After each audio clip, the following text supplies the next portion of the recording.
Things are trending right now: the high volatile Karnataka upcoming elections and the rising rentals in the state's capital, Bengaluru. Now, I will leave the politics to be addressed by my able colleagues in the political beat and focus instead on property matters, the rents. Have rents in Bangalore and some of the key cities of India really risen as much as what social media makes you believe? Where have they gone and by how much? And most importantly, what are the legal protections that you as a renter have in this country? Joining me for this very interesting discussion, Dhaval, Monani, Associate Professor and Director of Affordable Housing, Anant National University; Amarendra Sahu, Co-founder CEO, Nestaway Technologies; and Avikshit Moral, Partner, INDUSLAW. Gentlemen, thank you very much for joining me. Amarendra, because Nestaway has most of the data when it comes to rentals, let me ask you this question. Has there really been such a jump in rentals that it's become the hottest conversation in India's housing market on social media? Thanks for having me. I think jumping directly to the question, yes, I think this is a very hotly debated topic in Bangalore, and I'm sure it sort of finds its ways to the social media. So what has happened is that the gated societies, the ones that are, so to say, cream rental properties in the town, they have seen a significant jump in rentals.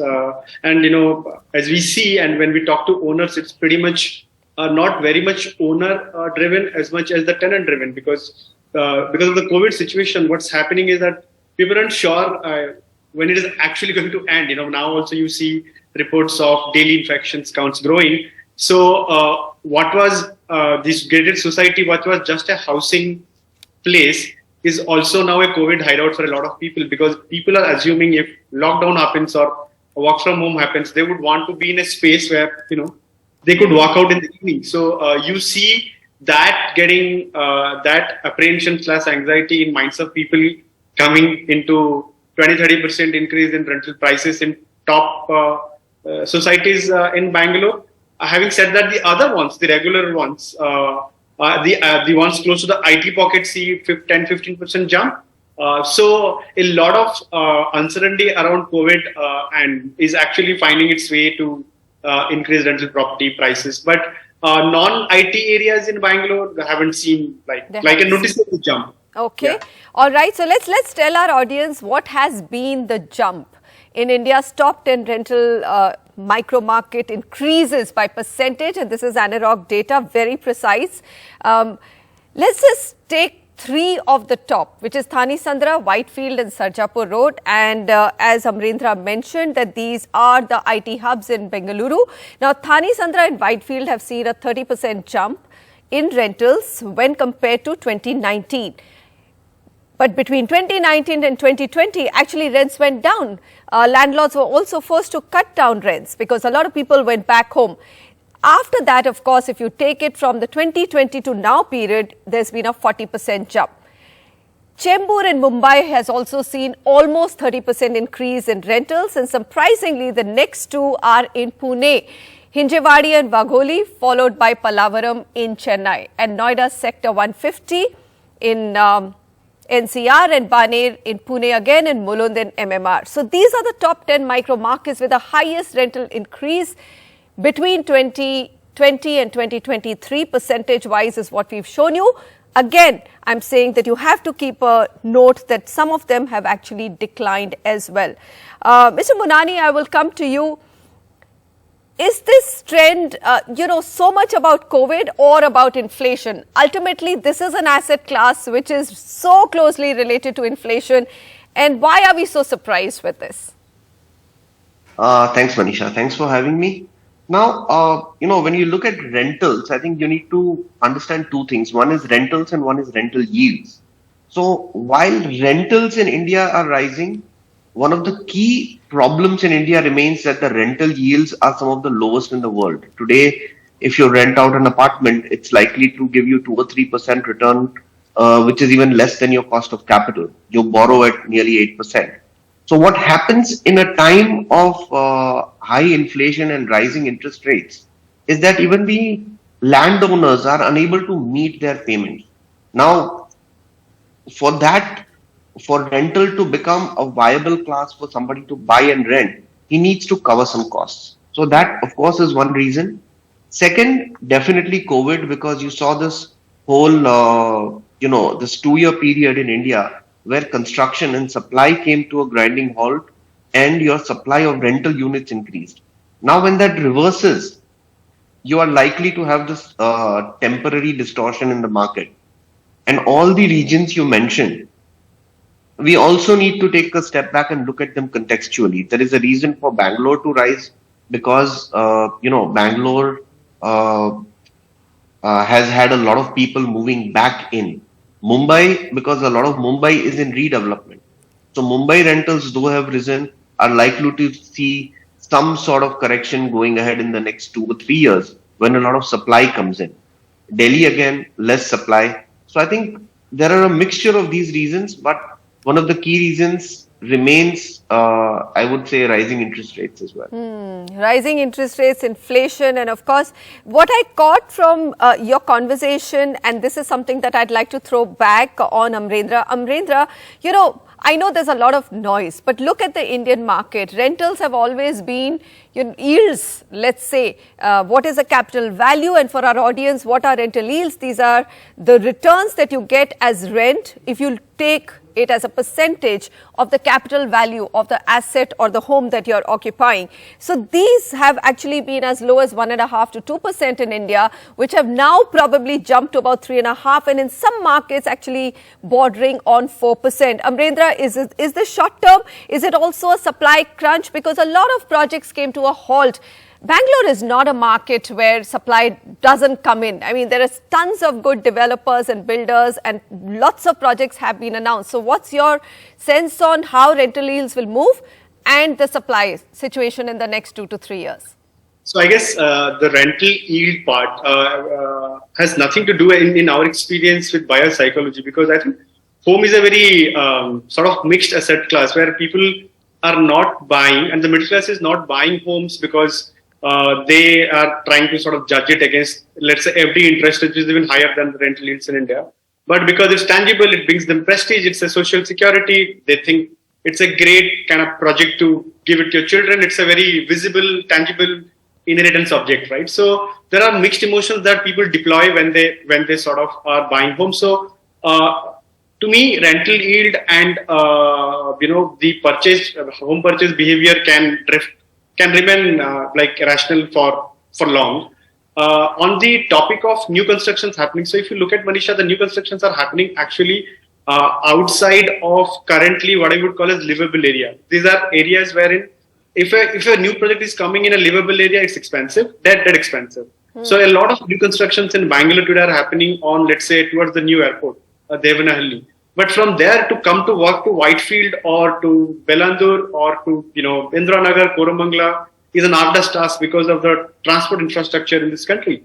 So I think the livable supply in the short run is going to be under demand supply mismatch, where demand will outstrip the supply. Whereas the far off areas like Devanahalli, you would see the reverse of it, wherein the rentals would be stable, or there will be no impact of inflation on them. Dhaval, so looking at the fact that there are hot areas which are close to the IT hubs, and there probably the demand supply inequity will remain, and the fact that even there the rental yields are still about 3.9%.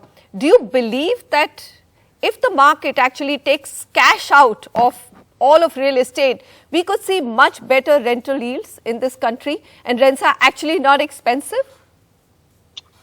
I see, for rental yields to improve, there are two things that need to happen. Either your capital cost of the building or the unit needs to go down, or your willingness to pay rent needs to go up. Now, if you see it in any of the tier 1 cities, people pay a substantial amount of their salaries.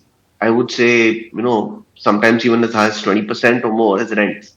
So it's unlikely that you will get that much of capital appreciation to take your rental yields to 8-10%.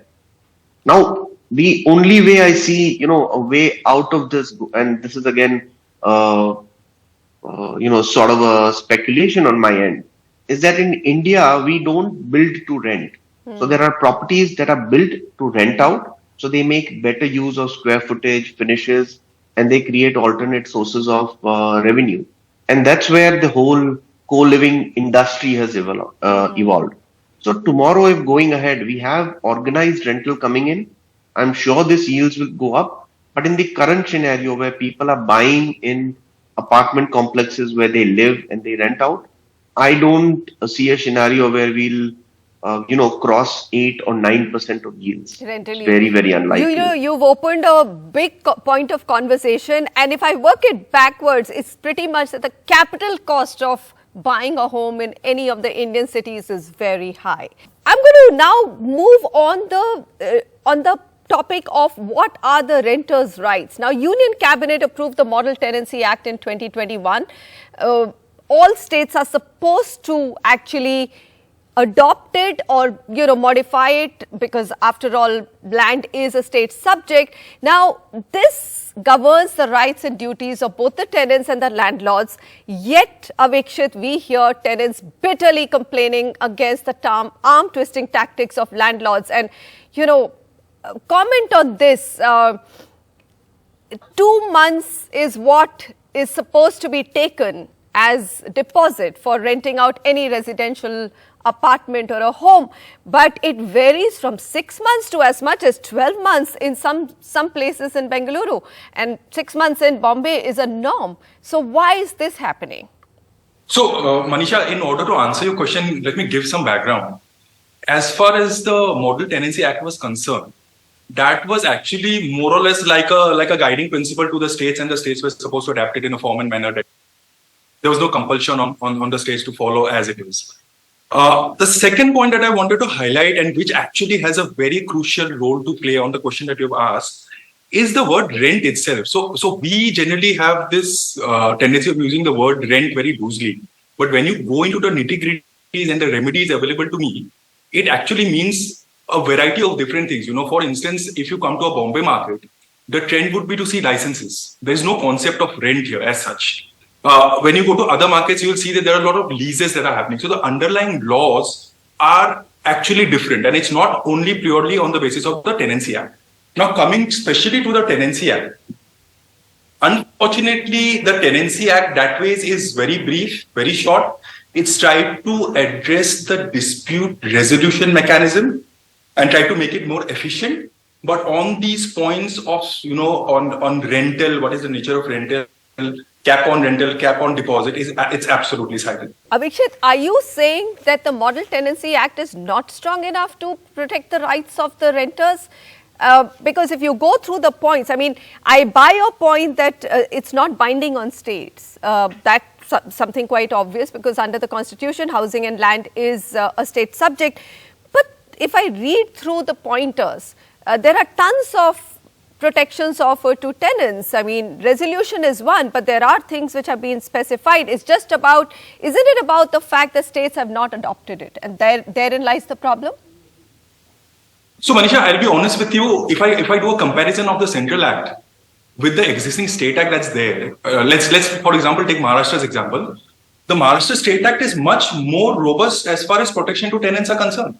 And that's probably one of the reasons why you've seen such a pushback at the state level on adapting those laws. Okay. Because the mindset is very clear that we are providing much more protection to the tenants in Maharashtra under the existing law. Then why should I adopt something which is lower in protection? And Manisha, if you go by the provisions of Section 6, 7, 8 of the Central Act, I feel that it can do much better as far as protection to tenants is concerned. Right. Okay, that's a fair point, and we should probably bring it up. Amarendra, some of the Bangalore landlords are putting in crazy clauses.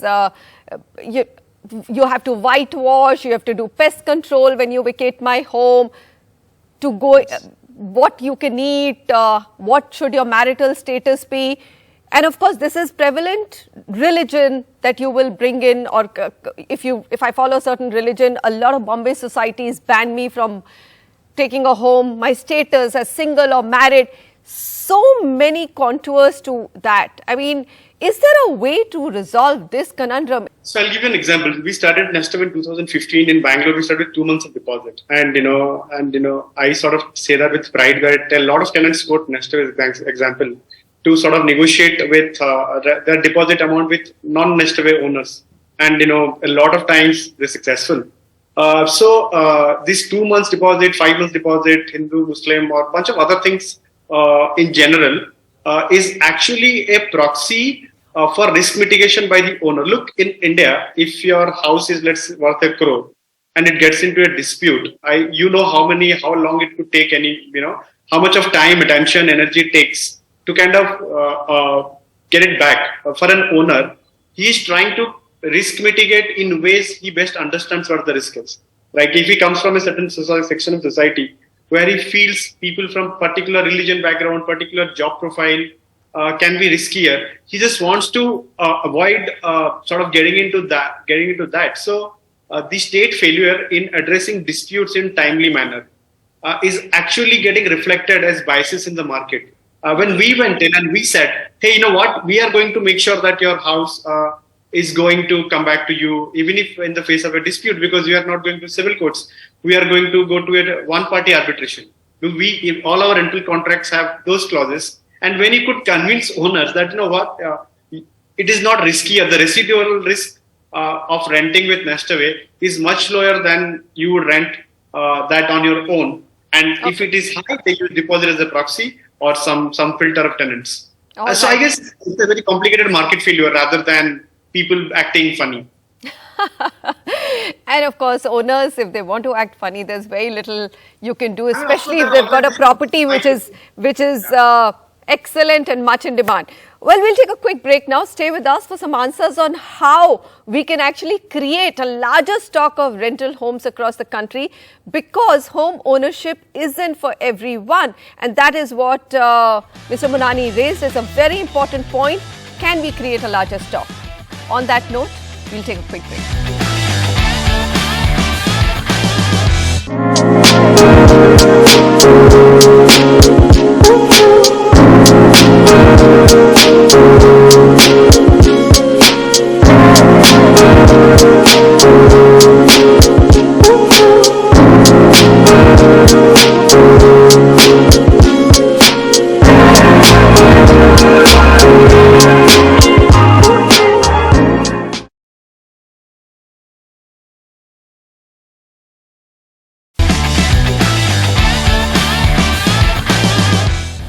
What's making news in real estate is the whopping rise in rentals across India's top cities.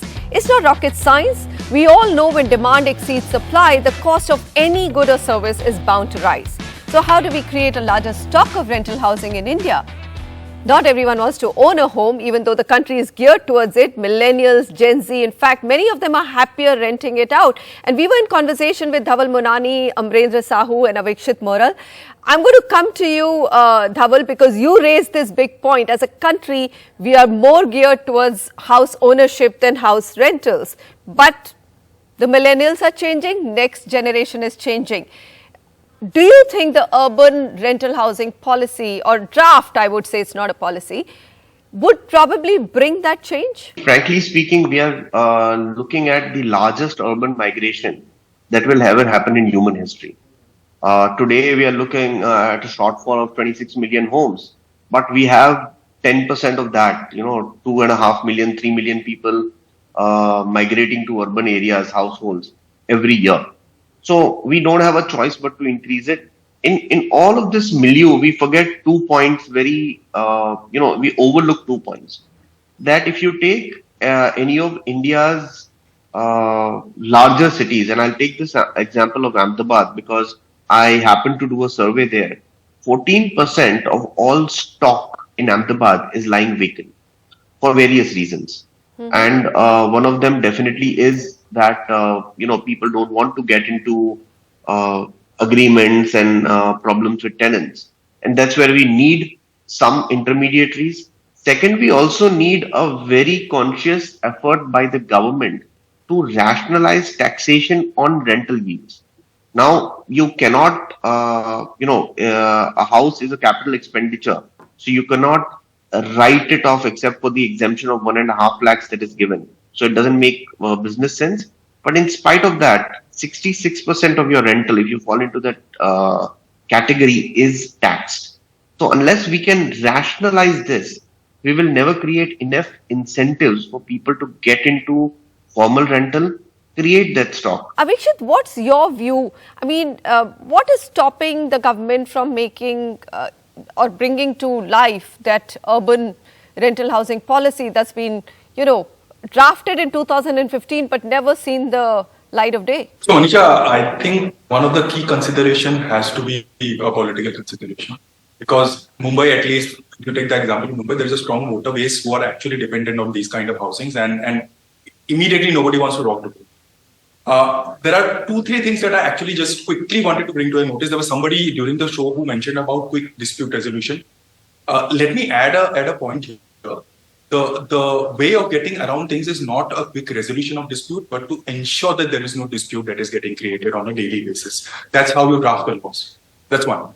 Secondly, another important point which people don't discuss is the point of stamp duty. That's a revenue that goes to the government on a regular basis. But because of the way the stamp duty has been levied on these contracts, a majority of the people, in order to get away from the stamp duty net, don't register the agreement. So the data that is today available, I don't think it's a correct and accurate data, because majority of the people have not registered their agreement in order to not pay stamp duty. Amarendra, what's your concluding statement in terms of how to clean up the market, A, and B, how to create more rental housing? I mean, look at all the foreign institutional money which is coming into real estate, but it's only going into commercial and office. Nobody wants to touch housing. I think government has to think carefully about providing infrastructure status to rental-only housing, because in true sense, it's infrastructure for the new age, the young people to come to city and figure out differential rates of differential cost of capital for them.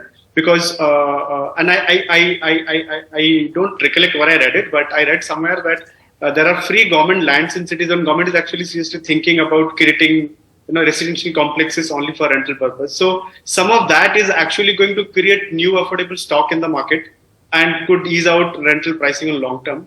We'll leave it at that. We've run out of time, but thank you so much for your views. Well, I'm going to conclude by saying in cities, rental housing is quite vital and a growing need of a wide variety of segments of people, so students or employees of private and public sector who move.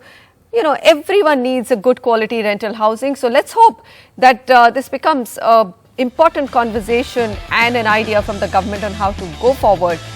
It's a must for India's rapid urban transformation. Thanks for joining me. Goodbye.